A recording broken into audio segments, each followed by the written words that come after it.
Well, welcome to another episode of the Residential Developer Podcast. I'm the host. My name's Nathan Battishall. And today I want to talk about long-term holds in areas with good capital growth. The reality is, if you do your research and you do your studies, there's parts of New South Wales, areas in Australia that just have a history of incredible capital growth. And for me, like if you are looking at holding properties long-term, it's a great space to be able to hold properties with great long-term capital growth, especially for your principal place of residence. And I found if you are in that space of doing projects, and I think all of us have that dream of being able to hold stock and hold properties. And I get it. Often we need to sell properties to generate enough capital, especially if you are full-time in this space. You obviously need to live, and it's tricky with cash flow if you're not selling property and stock. But look, a lot of guys are sort of higher wealth individuals, successful in their day-to-day, whether it be businesses or jobs, and want to do property on the side and generate wealth through property. And the vision is, for most people, is to hold some property long-term. And I think a great strategy is to look at areas with great capital growth and be able to develop a strategy of holding properties within those areas that develop wonderful capital growth over shorter periods of time. And look, the beauty is we've never had more technology at our fingertips than we have now, with the ability to study, execute, plan. Yes, you can go off other people's study, but you can do your own research these days. There's so many programs and there's so much tech out there, and even just using AI and Chat GPT, and yes, it may not always be 100% accurate, but you've just got answers at your fingertips now to be able to study and identify emerging areas with great capital growth. And obviously there's areas with great capital growth that are very expensive to get into, and not everyone's at that place. I live in a beautiful part of the world called Kiama, and Kiama's very well known for having some really strong capital growth over the history of property in Kiama. And so for me, like anyone that's held anyone that's held property over a long period of time in Kiama will have experienced wonderful growth, capital growth in their property. And places like Byron Bay, there's so many different places, but the challenge can be not everyone can get into that space. Not everyone can do a project in that space and be able to hold a property long term. But the beauty is there's so many areas out there that are a lower price point or a lower entry point to get into, but have good, steady, strong capital growth. And the key in that is just really doing your research, discovering what is your strategy long term. What are you looking to do? What's your plan? We talk about this a lot on our episodes around developing a plan. What is your plan? Don't just have a one project plan, but what is your plan? Like, what do you intend to do through property over the course of the next 5, 10, 15, 20 years? For some people, even longer. But even if it's 10 years, and then some people might want to retire early and have a 10, 15-year plan of projects they want to do to get them to that point. I've seen people where they've got a 10-year goal to which is a great little strategy. Like they've got a 10-year plan, and the idea is to buy 2 properties a year for 10 years. Now, not everyone's got that ability. For some people, it's a 10-year plan. The idea is to buy 1 property a year, investment property per year for 10 years, and after 10 years, you sell off 5 of the older ones, lower debt, and unencumber or clear a lot of debt on the other 5, and then in 10 years' time, you've got those properties. And the beauty is, in certain areas, property can double every 7 to 10 years. Not everywhere, but there are areas where, over the course of a 10-year period, some properties could have doubled. All of a sudden, you've got this wonderful strategy, and I love when you hear of different plans and visions and goals different people have for what they want to do, and then all of a sudden they might get to that 10-year mark and they've got 5 properties, and then they might over the next 10 years those 5 properties could have doubled again. or even further. You can really start to leverage, and you can get to that place where you can do quite well through just the capital growth of those properties. And so for me, I think it's looking at what is your strategy. There's certain areas where you get wonderful resales. May just have steady growth, but you get wonderful resales, and it's discovering what areas are great for what suburbs, what areas within that suburb, because see, you could have one suburb, one or two streets apart, and one street sells like hotcakes. The other street struggles. And same thing, you could have one part of a suburb or a town that's terrific in terms of its growth, and then another area that's steady. It's a lot steadier. So you need to really do your research, understand the sites and the areas in which you want to do and carry out this type of project. But I think it's a key thing when you're looking at long-term holds.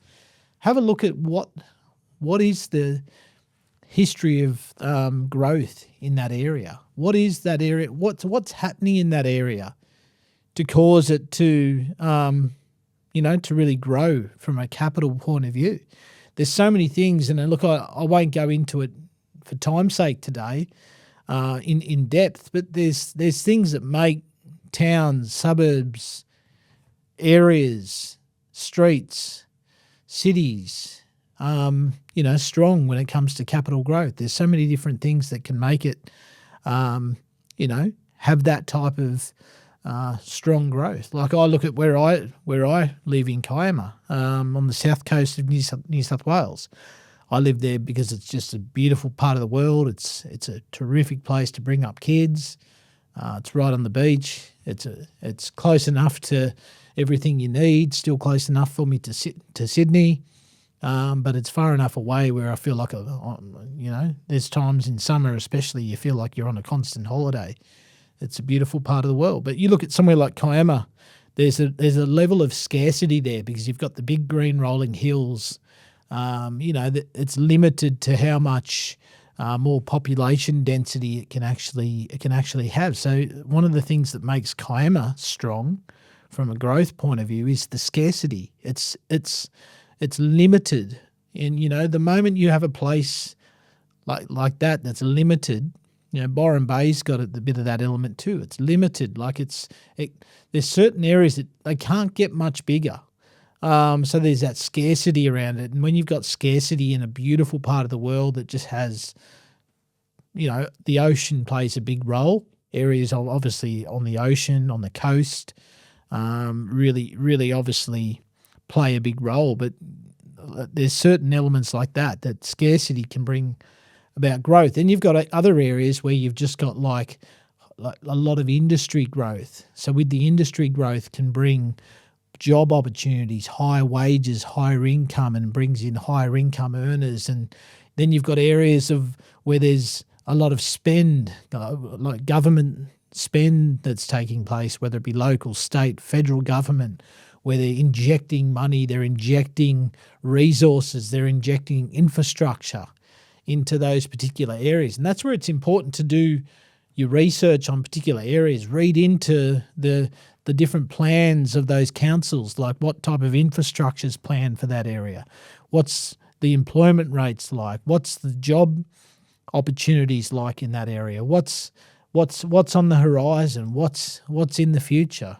There's some areas where it can be tricky, like where you've got huge amounts of density and it's just there's more and more supply on the horizon.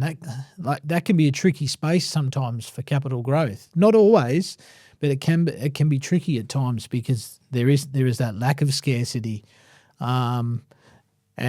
which can bring that about. And obviously there's different things that can obviously hinder capital growth as well, which can be things like crime rates, low socio-economic areas, unemployment rates, and all the different things that can also hinder and impact long term. And it's a fine balancing act because everyone's got different abilities of what they can and can't do when it comes to pulling the trigger on a project, especially if it's a longer term hold, because obviously some of the higher capital growth areas can be quite expensive to get into versus, say, some of the areas that may not have the growth. That it can be the difference between pulling the trigger and not pulling the trigger. And I think, sometimes you can leverage off some of those elements, and you might go on that journey of doing a combination of different products in different areas. But I think, for me, I think there's something to be said about looking at areas that have wonderful capital growth, and sometimes you can see trends emerge.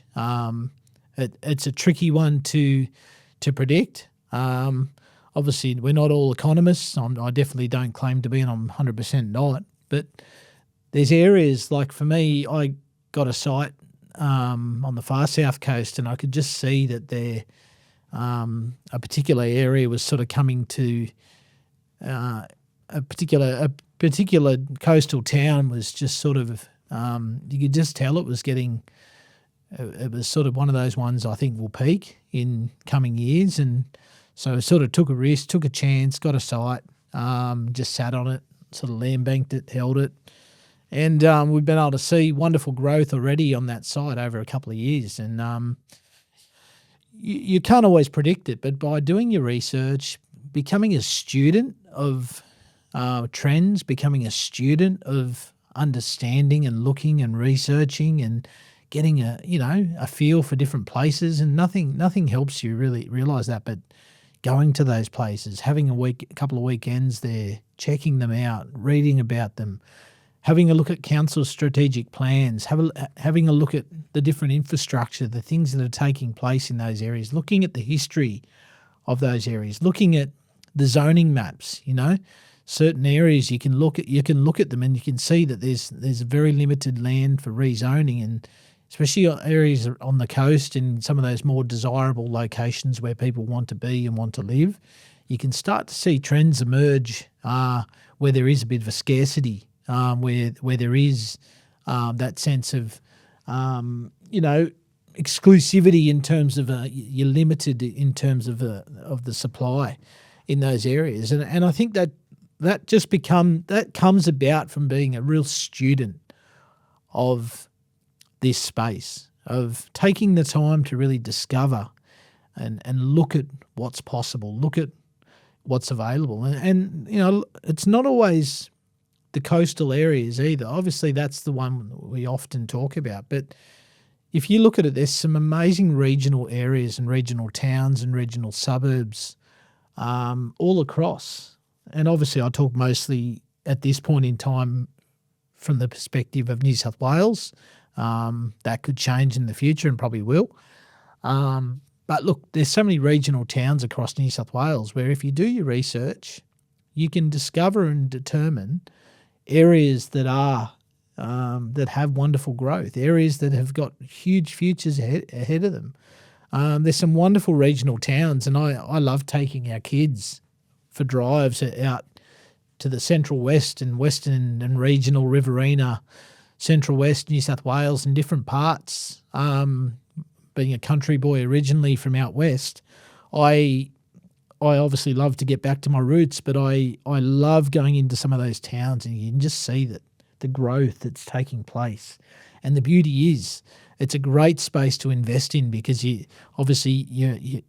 don't need near as much capital to be able to execute and pull the trigger on a project, but you can look at a project that's manageable and one that is affordable and one that you can develop a plan towards. But for me, there's some wonderful regional towns, and I remember doing a course once, and I can't remember who the course was through, but there was a really good comment that was made, and they said, where the government spends money, you should spend money. So having a look at where the government is injecting and spending money, that's an area where you should look as an investor and as a developer to want to look to spend. If the government's pumping money into universities, you can look at what infrastructure, what roads, what parks, what gardens, what rail corridor upgrades, what type of employment hubs, what type of industry is looking to come in. I spent a bit of time living out at Parks for about a year in regional Central West New South Wales. And, Parks went through a real period of time where it was a strong area because of things like the strong mining industry in Parks, and then you've got the rail corridor, like the inland rail hub. So all of a sudden, people were snapping up sites, and all of a sudden we saw property, like the value of property, go right up as a result of some of that. So look, the key is to look at trends, look at different areas, look at areas that are spiking, preempt what is coming. Often a lot of people don't understand what's coming. They don't understand what's possible. I remember this amazing client of mine about 30 years ago. He went into the local council and he overheard a couple of council engineers talking about a future bridge that was going to be built in this particular area and all this farmland that was going to be rezoned for residential use. Now, we're talking like 30 years ago. So he heard that conversation, he did a bit of research, and he took a risk and he went and bought a little farm. Now, he went and bought that little farm. He paid under $100,000 30 years ago for that little farm, which was quite a bit of money, obviously back then. But now that little farm, he can now do 160 house blocks on it. He still refuses to sell it. He's sitting on that little farm, paid about $100,000 for. He's now sitting on about $7 or $8 million, possibly more. $7 or $8 million in 30 years. Now, obviously, that's an extreme example, okay? That's an extreme example of someone who overheard something. But I say it for this because there are so many of these opportunities out there. If you've got your ear to the ground, if you're able to look, do your studies, do your research, he was able to identify a site. So literally in 30 years, $100,000, he's able to now generate $6, $7, $8, $9 million, even more if he executes the DA approval himself. As a result of doing his research, yes, he was in the right place at the right time. He heard a couple of things. He was able to execute on that. But if you look at the history of a lot of people that would have gone and bought sites over the next couple of years in that area, same thing. Just amazing. I remember I got a site with a business partner before COVID in Austral. Beautiful little site, 23 block land subdivision. But you look at the history of all those little farms out at Austral, Western Sydney. A lot of them were little vegetable gardens.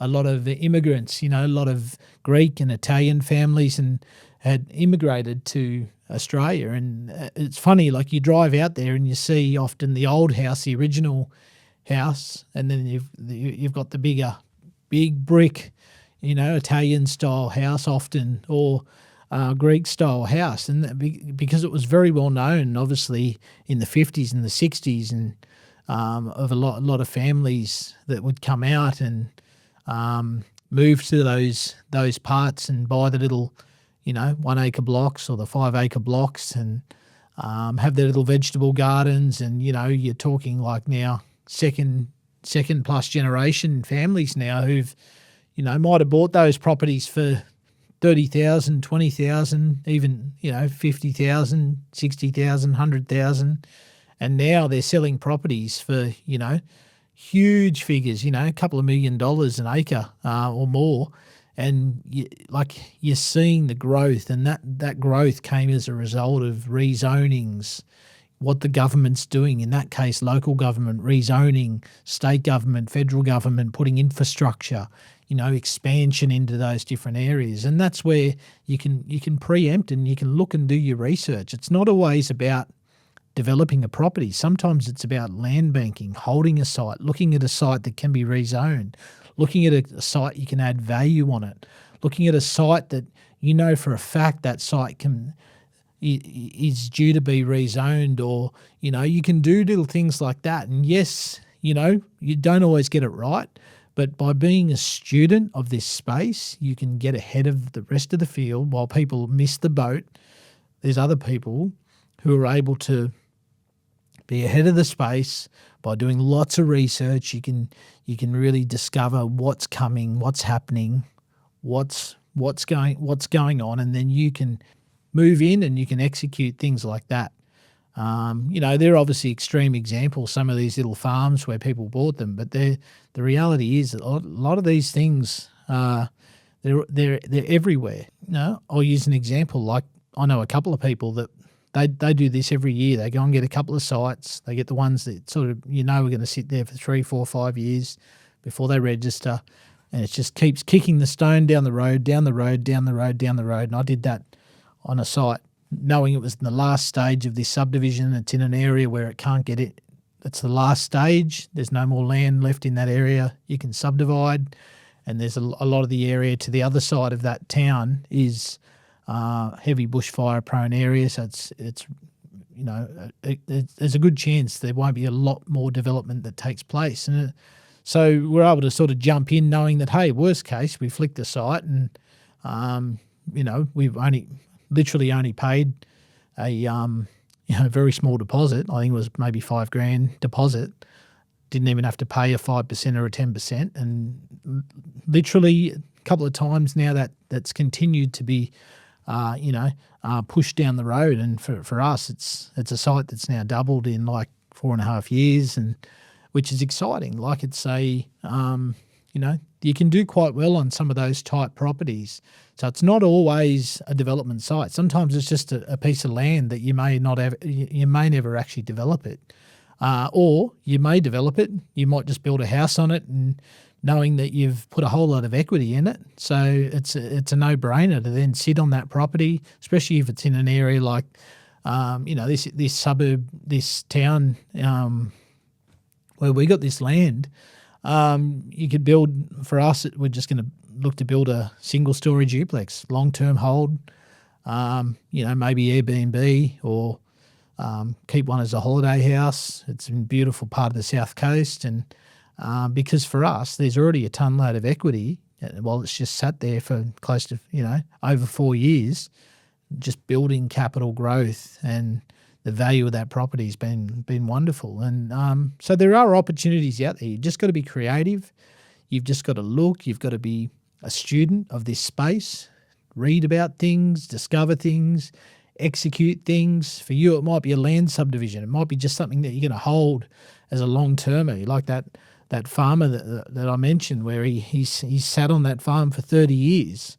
And for him, like the last 10 years, he's just travelled the world, and just because he's got this huge equity base now, and he's just, for him, that's his legacy to hand over to his kids. He's able to live the dream and do what he wants to do, regardless, and he doesn't have to sell that property. He's just decided he's going to sit firm, and he's just going to sit on it for as long as he can, knowing that the longer he sits on that the values are just going up and up and up. It's in a beautiful area. It's in an area where there's a desperation for that land.